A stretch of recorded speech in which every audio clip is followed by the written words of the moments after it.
Chaque fois que l'avion faisait un virage un peu trop serré au décollage ou à l'atterrissage, je priais pour un crash ou une collision en plein air. N'importe quoi.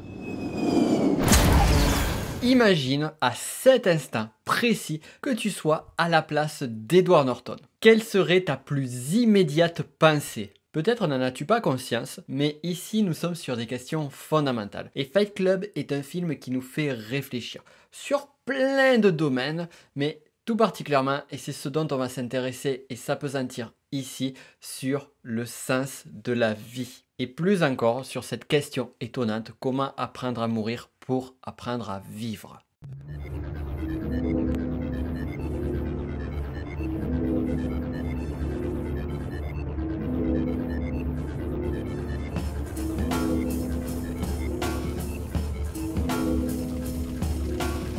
And you open the door and you step inside. We're inside our hearts.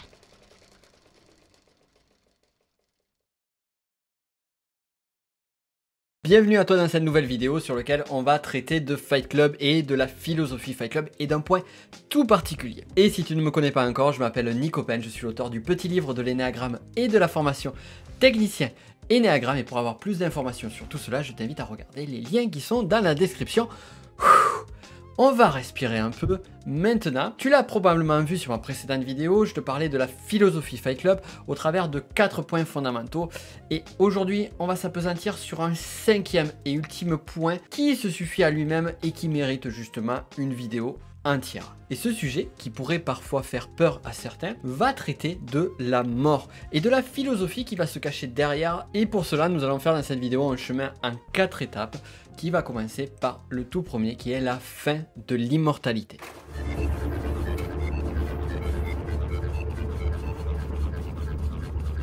Bonne fête des morts, mesdames!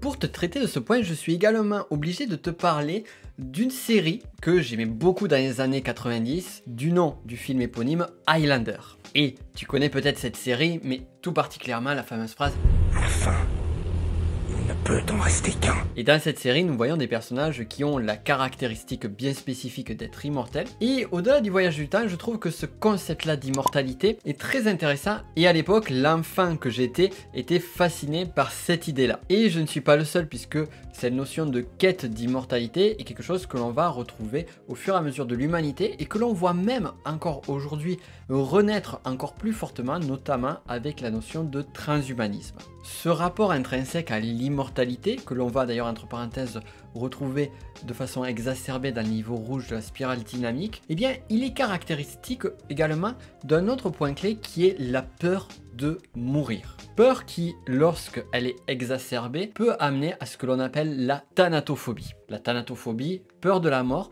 qui fait référence au dieu Thanatos. Et ce qui est d'ailleurs intéressant, c'est que dans la mythologie grecque, le dieu Thanatos était le frère jumeau du dieu Hypnos, qui est le dieu du sommeil. Et on retrouve d'ailleurs cette notion de sommeil dans le film Fight Club, notamment avec le narrateur qui est parfois à mi-chemin entre la veille et le réveil, et plus encore avec ses problèmes d'insomnie en début de film. Mais surtout lorsqu'on en revient à ce personnage principal et sa relation à la mort au début du film et son rapport avec le narrateur, et bien pour lui-même, ce ne sont que des statistiques en lien avec son activité professionnelle. A multiplié par B multiplié par C égale X. Si cet X est inférieur au coût d'un rappel, on ne fait rien. Mais la clé essentielle dont nous avons besoin maintenant pour aller plus loin, se trouve au travers de la scène de la brûlure. Il faut que tu saches, au lieu d'en avoir peur, que tu saches que tu mourras un jour. Cette phrase est hyper intéressante. Et notamment cette notion de ne pas craindre, qui est en lien avec cette fameuse thanatophobie, et en même temps de prendre conscience de la fin de notre existence humaine. Et c'est également prendre conscience de la fin de l'immortalité corporelle, matérielle, pour prendre conscience véritablement de la mort. Mais à ce stade, tu pourrais me poser la question, pourquoi? Et même te dire, c'est un petit peu masochiste finalement d'aller voir la mort, voire limite morbide. Alors certes, on pourrait avoir une vision un peu tragédique, comme c'est le cas du personnage de Marla dans le film. Sa philosophie de la vie, c'était qu'elle pouvait mourir d'un moment à l'autre. Ce qu'il y avait de tragique, disait-elle, c'est qu'elle ne mourrait pas. Pourtant, nous allons voir maintenant que nous sommes à l'opposé de cette vision-là.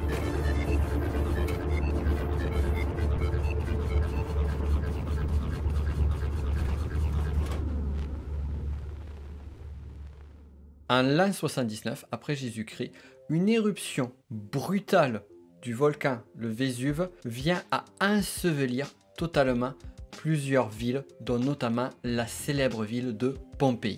En procédant à de multiples fouilles, les archéologues ont retrouvé sur ce lieu une mosaïque datant de l'époque de l'empereur Auguste, sur laquelle figurait une tête de mort avec une roue juste en dessous, que l'on pourrait apparenter à la roue de fortune du tarot, et sur laquelle était inscrite la locution latine Memento Mori. Que signifie cette locution et pourquoi est-elle en relation avec cette tête de mort? Pour la simple et bonne raison qu'elle signifie « Souviens-toi que tu vas mourir ».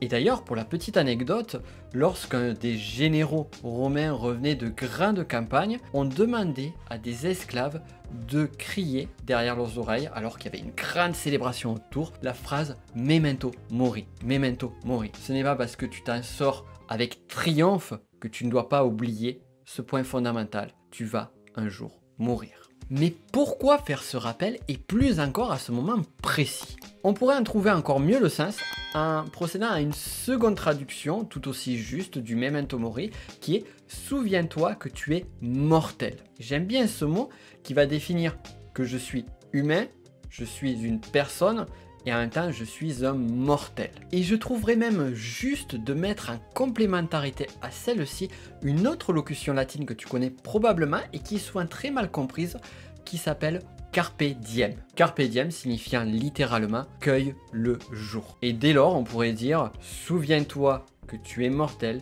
dès lors, cueille le jour ». Et conscience de la valeur et de la beauté de la vie. Et ce qui est intéressant, c'est qu'on ne retrouvera pas seulement au travers de la philosophie stoïcienne, mais au travers d'autres courants philosophiques, spirituels, et particulièrement au travers des dires de Confucius, dont la fameuse citation « On a deux vies et la deuxième commence quand on se rend compte qu'on n'en a qu'une ». Et cette phrase est vraiment en lien avec le sentiment de perte d'immortalité. La première vie, c'est cette vie où on se sent immortel. Et dès qu'on a conscience de sa propre fin d'existence, Memento Mori, à ce moment-là, on entame la seconde vie. Et c'est vraiment ça qui se cache à l'intérieur de cette phrase. Et on va voir un petit peu plus loin dans la vidéo à quel point c'est puissant et utile pour nous. Mais avant cela, déjà la première conclusion pour nous, c'est de prendre conscience de la valeur de la vie et de la valeur de chaque instant. Et ça, on va le retrouver également dans le film Fight Club, au moment de l'accident de voiture, lorsque Tyler Durden ressort de la voiture avec le narrateur et se met à éclater de rire en disant « On vient d'avoir une expérience de vie imminente ». Référence cachée au Near Death Experience, que l'on va également appeler EMI ou expérience de mort imminente. Mais là, c'est la vie. C'est-à-dire que par cette situation, par cet accident, par cette confrontation à une hypothétique mort et qui finalement ne s'est pas produite, eh bien, le personnage principal va ressentir pleinement la valeur et l'importance de sa propre vie. Alors bien évidemment, on va mettre de la nuance, car comme on l'a vu sur la précédente vidéo sur la philosophie Fight Club, c'est un film qui est quand même assez extrême sur ses idées. Mais le message de fond du Memento Mori reste là et utile.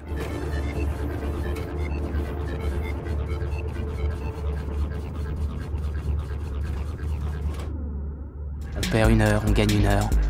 L'enregistrement pour ce vol ne commencera pas avant 2 heures, monsieur. C'est votre vie, et elle s'achève minute après minute. J'adore cette phrase parce que je trouve qu'elle est d'une puissance incroyable, puisqu'elle donne conscience de chaque minute qui s'écoule dans notre vie. Et ici, on en vient à la conscience du temps. Et tout à l'heure, je t'ai parlé de dieux grecs, Hypnos et Thanatos. Maintenant, on va parler d'un dieu romain qui est le dieu Saturne. Ce dieu qui est représenté avec une faucille et un sablier, dieu du temps et de la mort. Et c'est intéressant là aussi de voir que finalement, on a un lien entre ce sablier et cette faucille. Et justement, pourquoi le temps? Parce que le temps, jusqu'à preuve du contraire, s'écoule de façon linéaire. Et personnellement, je sais pas toi, mais moi je déteste cette phrase qui dit « le temps c'est de l'argent ». Parce que pour moi, il n'y a rien de plus faux que ça. Pourquoi? Parce que lorsque tu perds 1 minute de ta vie, pire encore, lorsque tu perds 1 heure, 1 journée, un mois, un an de ta vie, eh bien tu peux pas le rattraper. Par contre, l'argent, tu peux le gagner, tu peux le perdre. De même, l'argent peut se créer et plus encore, l'argent n'est pas forcément tout le temps nécessaire. Alors que le temps, lui, est là en permanence. Il est nécessaire, inéluctable et il joue avec nous. Ça, c'est la question. Est-ce qu'il joue avec nous ou contre nous? Toujours est-il, lorsque l'on voit arriver les uns après les autres les cheveux blancs, on ne peut pas ne pas ignorer l'existence et l'effet du temps. Et d'ailleurs, j'aime beaucoup cette phrase de Tyler Durden. Même la Joconde subit les outrages du temps. Et ici, on en revient au fameux Memento Mori qui nous dit comment, eh bien, au regard de ce temps qui s'écoule, nous allons profiter de chaque instant qui est présent. Comment vas-tu profiter de cette journée? Comment vas-tu profiter de l'heure qui est en train de s'écouler? Comment vas-tu profiter des prochaines minutes après cette vidéo, bien évidemment? Voilà une autre question que je t'invite à te poser, mais pas seulement maintenant. T'en rappeler de façon régulière. Comment est-ce que je peux profiter du temps qui m'est imparti maintenant? Et cette notion du temps va nous permettre également de faire la part des choses entre ce qui est important et ce qui ne l'est pas. Et cela m'évoque d'ailleurs le célèbre discours qu'avait formulé Steve Jobs en 2005 à l'université de Stanford, au travers duquel il disait « Se souvenir que je serai mort bientôt est l'outil le plus important que je connaisse pour m'aider à prendre de grandes décisions dans ma vie. »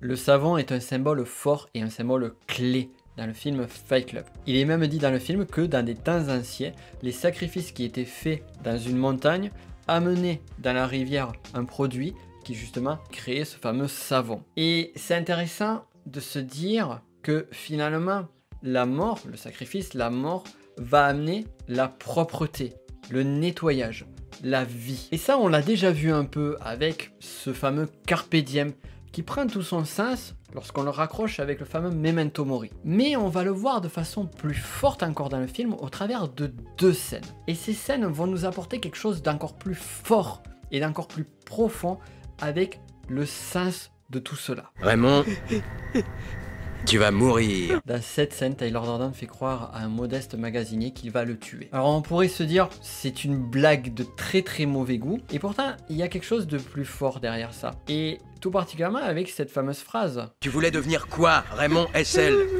Et là est le point clé. Car au travers de cette scène, on va pas juste avoir le sentiment de la plénitude de l'existence, même si Tyler Durden va le dire plus tard, disant « Demain, notre ami Raymond pensera que c'est le plus beau jour de sa vie. » Donc certes, on va retrouver ce point-là, mais aussi et surtout une conscience de ce qui est important pour ce fameux Raymond. Le sens de notre vie, le sens de ce que l'on veut. Et là, ici, on en vient à une notion dont tu as peut-être entendu parler, qui est la mission de vie. Quelle est ma mission sur Terre? Ai-je une mission sur Terre? Mais au-delà de ça, quel sens pourrais-je donner à ma vie? Et je te fais une petite parenthèse ici.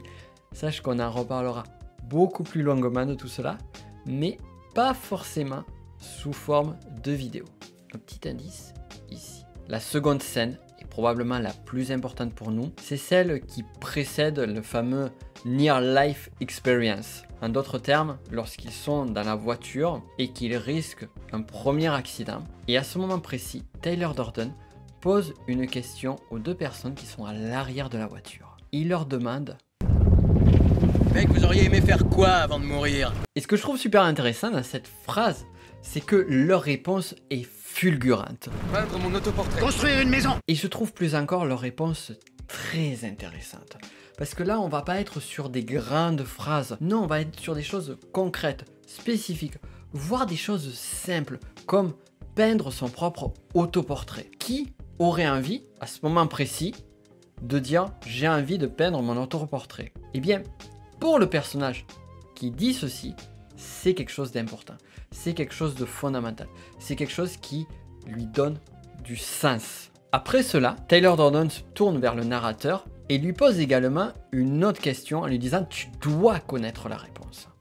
Si tu fais mourir maintenant, elle te ferait quel effet ta putain de vie? Et au travers de cette phrase et des précédentes, tout est dit. Parce que oui, ici on est sur cette notion de sens. Donc on l'a vu précédemment, cette notion se rappelle de la brièveté de notre existence, le fameux memento mori, va nous aider à vivre pleinement notre existence. Mais aussi au-delà de ça, le fait de prendre conscience de ça, de prendre conscience des échéances, de prendre conscience du temps, ça va également nous amener à nous focaliser vers les choses qui ont vraiment du sens, à ce qui est véritablement important pour nous. Et aussi, en substance et caché derrière cela, ce pourquoi nous sommes ici. Au travers de la question qu'a posée Taylor Lordon au narrateur, il voulait lui dire derrière cela, au travers de la vie que tu as menée, est-ce que tu es satisfait à cet instant T donné? Là, maintenant, tout de suite. Et on pourrait aller plus loin, et même on devrait aller plus loin, en se disant, ok, peut-être pas. Et d'ailleurs, le narrateur lui-même dit « J'en sais rien, elle me ferait aucun effet, ma putain de vie !» Mais à ce moment précis, allons plus loin et posons-nous la question, qu'est-ce qui ferait que je serais pleinement satisfait de ma vie? Si à un moment donné je me retrouvais face à l'échéance, est-ce que j'aurais accompli tout ce que j'aurais eu envie d'accomplir? Est-ce que j'aurais vécu tout ce que j'aurais aimé vivre? Est-ce que j'aurais apporté tout ce que j'aurais aimé apporter? Et ces questions-là, elles vont avoir des réponses très personnelles, très intimes. Et c'est vraiment à ça que je veux t'amener au travers de cette vidéo. C'est vraiment à ce point précis. Et pour aller plus loin, je vais te raconter une petite anecdote très personnelle que je n'ai jamais contée jusqu'alors et que j'avais même pas forcément prévu de raconter dans cette vidéo. C'était 1 mois et demi avant le décès de mon père d'une longue maladie. Et je me rappelle très bien, il était assis sur son canapé.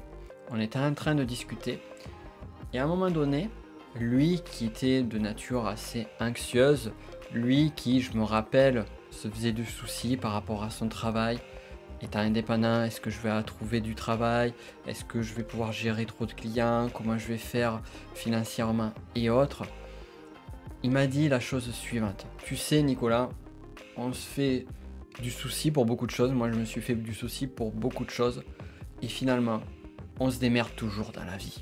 Et cette phrase m'a énormément marqué, surtout venant de mon père, parce que elle dit véritablement ce que l'on a à savoir sur ce sujet-là, qui est que il y a beaucoup de choses qui sont vraiment pas très importantes dans nos vies. Beaucoup de soucis qu'on se fait qui finalement sont résolubles. Beaucoup d'attention, beaucoup d'inquiétude, beaucoup de stress sur des choses qui n'en valent pas véritablement la peine. Et peut-être serait-il temps pour chacune d'entre nous de se rappeler, c'est pas évident de s'en rappeler parce que on est vite happé par le quotidien et ça sera probablement le cas une fois que tu auras fini cette vidéo, peut-être plus tard, mais de te rappeler à ce moment-là que finalement la vie c'est autre chose et c'est pas si important que ça. Il y a des choses plus importantes et tout ce que je t'ai dit au travers de cette vidéo, tout ce que l'on a vu, tout ce concept-là nous amène à se poser la question, voilà, qu'est-ce qui est véritablement important pour nous? Qu'est-ce qui est véritablement important pour toi? Et au plus de cette notion d'importance, qu'est-ce qui fait véritablement sens pour toi? Et enfin, si tu ne l'as pas déjà vu et pour prolonger cette vidéo, je t'invite à regarder cette autre vidéo qui est sur la philosophie Fight Club, sur 4 autres points fondamentaux que je n'ai pas abordés ici dans le film et qui sont tout aussi importants. Et d'ailleurs, on pourrait faire encore d'autres vidéos, notamment sur la psychologie Fight Club. Et ici, une vidéo sur Matrix, tout aussi intéressante.